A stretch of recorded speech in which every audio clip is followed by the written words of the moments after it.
Halo teman-teman semuanya, apa kabar? Semoga teman-teman semua dalam kondisi yang baik-baik saja.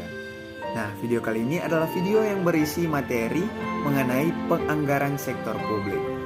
Nah, materi ini dibuat dalam rangka pemenuhan tugas dari tugas mata kuliah akuntansi sektor publik. Oke, tanpa berlama-lama lagi, mari kita masuk ke dalam materi mengenai penganggaran sektor publik. Baiklah, di sini saya akan menjelaskan tentang penganggaran sektor publik. Anggaran merupakan instrumen perencanaan dan pengendalian manajemen yang berperan penting dalam organisasi sektor publik. Pada sektor publik, anggaran merupakan dokumen publik yang bisa diakses oleh publik untuk diketahui, diberi masukan, dikritisi, dan diperdebatkan. Anggaran sektor publik harus bersifat partisipatif yang melibatkan masyarakat dalam perencanaan anggaran. Anggaran sektor publik merupakan blueprint organisasi tentang rencana program dan kegiatan yang akan dilaksanakan serta masa depan yang akan diwujudkan. Peran anggaran sektor publik. Anggaran merupakan rencana jangka pendek organisasi yang dinyatakan dalam bentuk keuangan.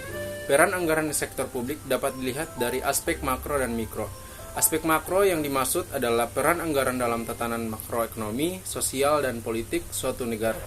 Sedangkan aspek mikro adalah peran anggaran dalam suatu organisasi yang dilihat dari sudut pandang manajerial organisasi. Nah, yaitu sebagai berikut. Yang pertama, anggaran sebagai alat alokasi anggaran sektor publik. Berfungsi sebagai alat alokasi yaitu untuk mengalokasikan anggaran ke dalam urusan, fungsi, organisasi, dan program kerja. Dan yang kedua, anggaran sebagai alat dan distribusi anggaran sektor publik juga berfungsi sebagai alat distribusi, yaitu untuk mendistribusikan pendapatan atau sumber daya publik agar terjadi pemerataan dan keadilan ekonomi. Dan yang ketiga, anggaran sebagai alat stabilitasi anggaran sektor publik berfungsi sebagai alat stabilitasi, yaitu untuk menciptakan stabilitas ekonomi, sosial, dan politik melalui kebijakan. Pemerintah dapat melakukan stabilisasi ekonomi berupa pengendalian inflasi, stabilisasi nilai tukar rupiah, serta mendorong pertumbuhan ekonomi. Ya, kali ini saya akan membahas tentang peran anggaran dari aspek mikro. Peran anggaran dari aspek mikro terkait dengan fungsi anggaran dalam sistem perencanaan dan pengendalian manajemen organisasi. Yang pertama adalah anggaran sebagai alat perencanaan. Anggaran sebagai alat perencanaan berisi estimasi pendapatan yang akan diterima dan pengeluaran yang akan dilakukan selama periode anggaran. Yang kedua adalah anggaran sebagai alat pengendalian. Anggaran dapat berfungsi sebagai alat pengendalian manajemen agar orang-orang dalam organisasinya bertanggung jawab atas implementasi strategi, program, dan kegiatan, dan anggaran bekerja sesuai dengan yang direncanakan dalam anggaran dan tidak menyimpang dari anggaran. Dan ketiga adalah anggaran sebagai alat koordinasi dan komunikasi. Anggaran dapat berfungsi sebagai alat untuk mengkoordinasikan berbagai bagian organisasi dalam proses perencanaan, pelaksanaan, dan pertanggungjawaban anggaran. Yang keempat adalah anggaran sebagai alat penilaian kerja. Organisasi atau manajer dinilai kinerjanya berdasarkan realisasi dengan target anggaran. Yang kelima adalah anggaran sebagai alat motivasi. Anggaran bisa berfungsi sebagai alat motivasi jika pencapaian target anggaran diikuti dengan adanya insentif, bonus, dan kompensasi yang berbentuk keuangan atau penghargaan sosial dan psikologis yang bersifat non-keuangan atau prestasi yang telah dicapai. Jenis-jenis anggaran sektor publik. Anggaran sektor publik mengalami perkembangan yang cukup pesat, terutama setelah adanya gerakan reformasi sektor publik di berbagai negara. Berikut adalah beberapa jenis anggaran sektor publik. Yang pertama ada line item budget.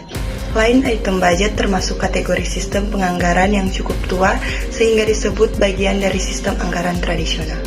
Yang kedua ada incremental budget. Selain bersifat line item budget, anggaran tradisional juga bersifat incremental budget. Incremental budget merupakan sistem penganggaran yang hanya menambah atau mengurangi jumlah anggaran dengan menggunakan data anggaran tahun lalu sebagai dasar perencanaan tahun sekarang. Yang ketiga ada planning, programming, dan budgeting system. Salah satu aspek reformasi manajemen keuangan dan akuntansi sektor publik adalah adanya upaya mereformasi anggaran dari sistem anggaran tradisional menjadi anggaran modern yang berorientasi pada pendekatan New Public Management. Anggaran modern sektor publik tersebut antara lain PPBS, ZPB, dan BFR. Yang keempat ada Zero Based Budget. Zero Based Budgeting merupakan sistem penganggaran yang berbasis nol atau mulai dari nol. Zero Based Budget tidak menjadikan setiap anggaran merupakan anggaran yang baru sehingga dimulai dari nol.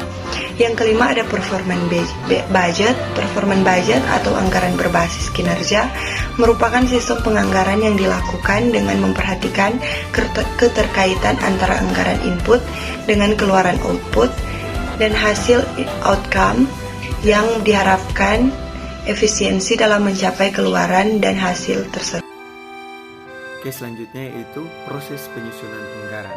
Yang pertama, perencanaan anggaran dapat dilakukan melalui pendekatan top-down budget planning, bottom-up, atau kombinasi antara top-down dan bottom-up budget. Yang kedua, pengesahan ratifikasi setelah rencana anggaran selesai disusun oleh eksekutif. Tahap selanjutnya adalah pembahasan dan pengesahan oleh Dewan Legislatif sebagai pelaksanaan hak budget. Yang ketiga, pelaksanaan anggaran dapat dilaksanakan setelah mendapat persetujuan Dewan. Dan keempat, pelaporan dan pertanggungjawaban. Tahap terakhir dalam siklus anggaran adalah pelaporan dan pertanggungjawaban. Selanjutnya ada aspek perilaku sektor publik. Yang pertama, aspek perilaku dalam penganggaran sektor publik. Anggaran dapat mempengaruhi perilaku pimpinan dan pegawai yang berperan sebagai pelaksana anggaran. Aspek perilaku dalam anggaran dapat mempengaruhi kinerja anggaran. Beberapa aspek perilaku dalam penganggaran sektor publik antara lain ada partisipasi anggaran, keterlibatan manajer senior, dan senjangan anggaran.